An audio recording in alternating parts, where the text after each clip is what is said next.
welcome everybody to our December edition of Office Hours. And I'm here with my two good friends, Corey and Nate. And we are the Plugins team. Happy holidays around the world. Yes, Merry Christmas, Happy holidays to everybody. I was looking at Trello here, not too much this month, but some good questions. Cool. Nice. Well, let's jump in. All right, let's do it. So we catalog these questions throughout the month in between our office hours sessions, and you can always feel free to submit those. They're at the pages plugins.com/office-hours. So if you think of something in between our office hours sessions, the fourth Friday of each month, you can submit a question there. We'll put it on the Trello board and answer it live on our call. Let's see here. First one is an S3, WP Courseware and S3 Media Maestro question. Cool. Awesome. Coming from Trish. She says, we own WP Courseware with S3 Media Maestro. Our new training site for artists will have multiple instructors with their own set of courses. If I put their videos into different, I'm assuming she means buckets, but it says bins. If I put their videos into different bins on Amazon S3, is there a way for Amazon to report the fee per bin so that when she does her bookkeeping and payouts that she can, I guess, allocate storage and bandwidth costs accordingly? That's a good question. I think just break that down. I'd have to take a look at it. I think it does break it down in Amazon billing by bucket. I think you can. Let's see here. It definitely breaks it down by storage and delivery. Yeah, so your bill gets broken down to like the different services like S3 and AWS and stuff like that, but I'm not sure it's per bucket. Okay, so I found an article here, and I can pop this into the notes here. Okay. But apparently, apparently you can actually tag your bucket with what they call a cost allocation tag, and then I believe you can report based on that using the AWS Cost Explorer. So yeah, let me pop this in here. Pop it into the chat in case anybody's wants to take a look at that. So yeah, definitely you can. Looks like you can tag your bucket. It's a specialized tag, and then you can use your Cost Explorer or AWS Cost Explorer to determine cost for that particular tag, which would be reporting on the bucket that you assigned the tag to. So I guess it would be a different tag per bucket. Gotcha. And of course, that's still going to be a manual process to sort out what you owe instructors, what you want to take out in terms of their cost allocation. But as long as you don't have 200 instructors, I'm assuming that's relatively simple. Right. Yeah. So I assume she kind of has maybe a platform where she's allowing instructors to come in and host their own courses. I'm assuming that's kind of what she's doing. Yeah, I would assume. And she's just passing along the cost based on whatever it is, bandwidth or what is it? Bandwidth and storage, I guess. Yeah. Right. Yeah. I think it's listed out as data transfer. Yeah. Okay. Cool. Okay. And that was a great question. I've got a question here from a WP Courseware user. This is from Jorge. Excuse me. Three-part question. The first, how to use WP Courseware with Divi, the page builder by Aggregate. I think we talked about this. Maybe last session or the one before a little bit. Yeah. So yeah. Well, Corey probably knows even more about this now than I even do. But yeah, for Divi, Elementor, and even Beaver Builder, there's really no absolute integration.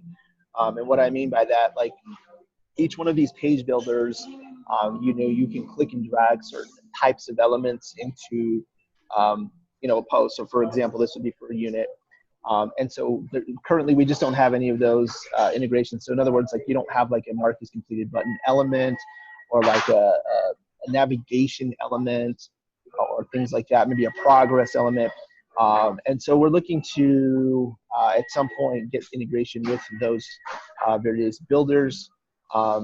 Currently, the only really way you have to kind of modify your course units is through the template. So you would basically, I mean, the easiest way to do this, in fact, I just had this question in support last night, and basically the easiest way to take on a template is to copy your single.php, just copy that, and then you can rename that to, Corey, remind me if I'm wrong on this, but it's single dash, and then it would be course underscore units.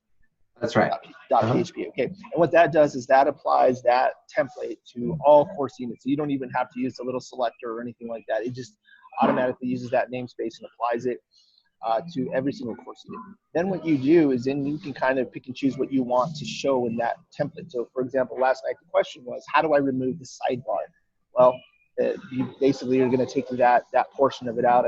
I'm sure. I think there's a WordPress function. I think it's get sidebar. Get sidebar. Like get sidebar. You can pull that out, but the caveat to this is that you're going to have to do something with your CSS, because all of those templates work with CSS as well, and so you're going to probably have to take a look at the div that get sidebars in, and either remove that or determine how you can make that full width.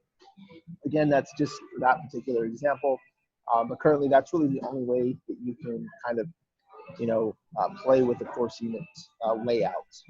Yeah. But we're working on something in the new year. We're going to be working on something to hopefully make that even a little bit easier. Oh, for sure. And with like Ben was saying, with Divi, Elementor, Beaver Builder, I mean, we have various short codes that you can use just like in any other content area. So if you add a content area in Divi Builder or Elementor or Beaver Builder, you can add any one of our short codes, like the course progress short code, the course enroll button, those types of things to move things around a little bit. But hopefully in the coming year, we'll have a better, more serious integration with Divi, Elementor, Beaver Builder. But right now with Gutenberg, we actually have quite a deep integration with Gutenberg. So if you use Gutenberg, like we have those short codes already there that you can use as blocks. So if you want to ditch Divi or use Gutenberg natively, then you can do that, and we have deep integration with that right now. So one other thing to mention, and I know this question was really specific to Divi, but I've recently played around with WP Courseware and Beaver Themer. Now, if you've not used Beaver Themer yet, Beaver Themer is absolutely awesome. I mean, we love Beaver Builder. That's kind of our favorite page builder, but I'm not saying the other ones aren't good. The other ones are great. Elementary is great. Divi's great. But Beaver Builder has an additional plugin called Beaver Themer. It's very, very powerful. You can basically create templates on the fly without having to go into the back end and edit code and revamp your template files. So for example, like let's say you have an archive template and you want to make that specific to maybe like a certain type of content, and then you can actually go in there and you can modify the look and feel and how everything lays out on the page with the Beaver Builder plugin. So Beaver Builder plugin interacts with the Themer, and you can really make some really cool stuff. I've done some really cool things with our archive page, course archive page, as well as the course units post template. So you can use Beaver Themer. It works really, really good. Nice. I like it. Yeah, it's a really handy way to be able to catalog different layouts and try those. Yeah, pretty slick.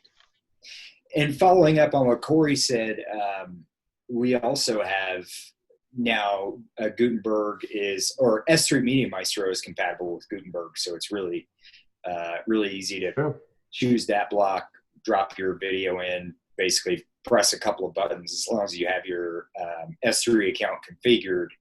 in S3 Media Maestro settings. It's just inserting a block now. Super simple.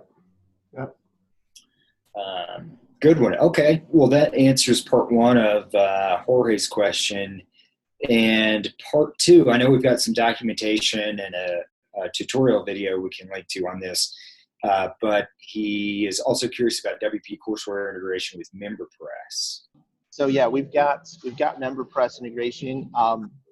MemberPress is a really great membership plugin. We actually know creators of MemberPress very well. They're some good friends of ours, but it's a great plugin, and we do have a full integration with MemberPress. In fact, we've been working on it over this past year quite a bit. We've added some new features to it, but it integrates very well. You basically create your membership product, and then you can assign that product to a single course or multiple courses. And everything on the front end is also integrated. So when you have your MemberPress account page, you'll also have a courses, I believe it's a tab, it's a tab or like kind of like a menu item. You can click on that and it will give you your course progress. What we call the course progress, it's a dynamic outline so that you can see all the courses that you're currently enrolled into. So yeah, we've got the front end integration going on as well as the back end with the automatic enrollment when a product is purchased. So it's a really tight integration. It works really well, and we do highly recommend MemberPress. It's a great plugin. Yeah, sure. Or I'm sure you know a lot more about the different options there because I know there are a lot of membership plugins, but I always tell people in pre-sales, it's a really, really good balance between it's got a lot of functionality, but it's not hard to navigate that functionality. The UI is pretty clean, and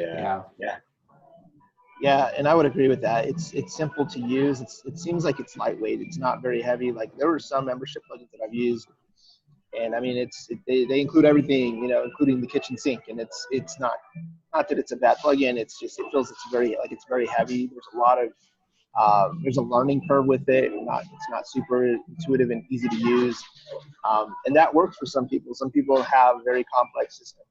But MemberPress, if you just want to get a website up with a great membership wall and you want to sell some courses, MemberPress is the way to go. Yeah, I compare it a lot to like what our plugin is in the LMS world. Ours does what it's supposed to do, and it's simple and a clean interface. MemberPress is the same way in the membership world. It's clean, simple, easy to use, easy to integrate with. Overall, great plugin. So. Yeah, that's a tough one to design. I know we often struggle with we've got too many options now. Where do we put them? Do we take some away? But with membership plugins, especially, you have to be careful not to step on the toes of WordPress itself, and duplicate too much. So it can get out of control quickly, but they've done a great job. Yeah. Okay. Let's see. Last part. This seems to be just a simple settings question. How to produce certificates automatically upon completion of a course so that students could upload certificates to LinkedIn. So that's kind of one of the core functions of our plugin. And so the really cool thing is you can go in, you can configure your certificate, you can add a custom background, you can put your logo, you can add a signature. And so the cool thing though is that it's just an on-off switch. So if you want to distribute the certificate for a particular course, you just have to flip on the switch. You can customize it after that, but all you have to, it's just a flip of a switch, and then that certificate gets delivered to the student two ways at the end of the course. One through an email. So when this course is completed, they get an email with the URL where they can click, they can go, and it's a nice PDF document that they can download. Or the other option is for them to click it directly within the course. And when they click mark is completed on the very last unit, so long as there's no pending quizzes that need grading, they'll see a little button at the very top, download certificate, and again they can download their certificate. So it comes in a very nice PDF format, and they can print it up if they want or do whatever. But it's definitely part of WP Courseware core functionality. Yeah. Thanks, guys. I have one more in Trello here from Bruce. He wants to know about, it just said, the first part of it just says tests and exams for certifications, which I guess we sort of just covered. You can require a test, or you can put a quiz in the final unit if you want to make the creation of that certificate dependent upon some sort of Final passing exam. Yeah. Well, and you can also use prerequisites too. So if you have certain courses, they have to go in a specific order. You can set up the prerequisite feature so that students have to complete, the courses in a specific order. And then, like Nate said, you can have a quiz on the last one, or however you want to do that with the certificate on the very last course, so they can complete like a complete track. But that's another way to do it. Yeah. Good. Yeah, good point. Also, Bruce was curious about what payment processors we support. He currently uses Stripe, so that's good. Yeah. Yeah, Stripe. Yeah. Stripe's one of our favorites, but we also support PayPal Standard as well. Yeah. Yep. Okay. Great. Let's see. That's all I had in here. Cool. Well, I don't really have any other any updates or anything. I don't think we have anything. We've had a couple releases for WP Courseware. Had some recent bug fixes. Yeah, we had the recent release was, I think, was it 4.6.4, Corey, where we introduced a couple of new features. Yeah, that's right. Yeah, we brought in some cool customization things with the course progress, short code, and I'm trying to think what else I can't even remember what we added. It's been a while. It's been a minute since we released that. Looking. At the change log. Okay, so we released 4.6.5, which included a fix for some Gutenberg block stuff and some styling issues, count conflicts. But in 4.6.4, which was the release right below that, we released the ability for students to reset their own progress. So on the front end, if they go into their account and they see the courses that they're enrolled into, and they can see their overall progress in those courses, we now have an option for admins to allow their students to reset their progress. So let's say that they're taking a course and they want to go back in progress to a previous unit, or take a quiz again. They can reset that progress so that it deletes all their data up to a certain point and allows them to retake it. So that's one new feature. And we kind of tweaked some items with quizzes. So like multiple choice questions can now be forced to display as checkboxes instead of just radio buttons.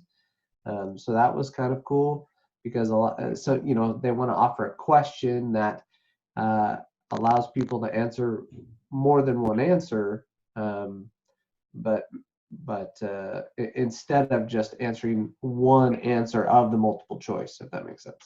A little more suggestive than radio buttons. Exactly.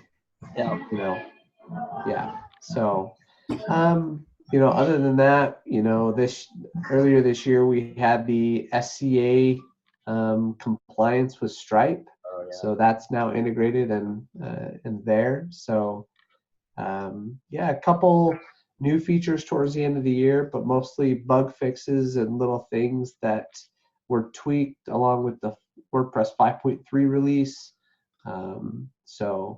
But this coming year, we have some great plans for WP Courseware for some new features, especially on the front end, so that you guys can further customize your course layout, the unit layout, course progress, all that stuff. So we're excited for that release to come up, and that just gives us more progress on the path to 5.0. So more than likely we'll tackle quizzes as well. So you'll get some new features for quizzes, and excited.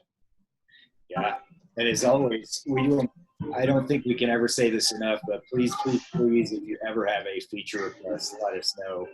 Because even if it's something that we might have logged for the first time 3 years ago, knowing that it's at the front of your mind right now helps us prioritize what's on our list. So keep them coming if you have them.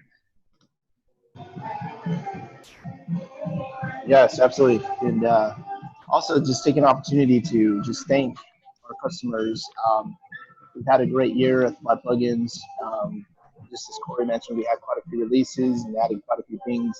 2020 is going to bring some cool things.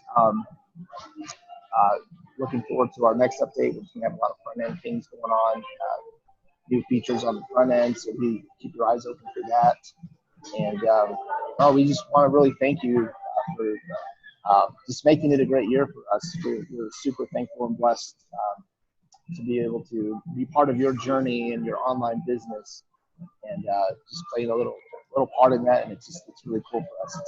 It's a blessing. Yeah. So thank you. Yeah, it's awesome. For sure. Very grateful for it. Happy we're able to serve you guys and let us know what we can do going forward. We're here. Yeah. Yep. We are not going anywhere. So. Awesome. Well, that was good. Yeah, good to go. All right, guys. Well, thanks, guys, for answering questions, and tune in. We have our office hours already scheduled for next month, which would be the fourth Friday of January, which is going to be 24th of 2020. So it'll be the new year, and so we're looking forward to that. So yeah, we'll be back on at 1 p.m. Eastern. And as Nate mentioned at the beginning, please feel free to submit your questions. You can just type in flyplugins.com/office-hours, and you can register for the Zoom webinar, as well as submit your questions so that we can answer them in our next office hour session. So thank you guys for watching. We really appreciate you. Thank you very much. And we will see you next month. Yeah. Happy New Year's, guys. Happy New Year. All right. Thanks, guys. Thank you. Okay, bye.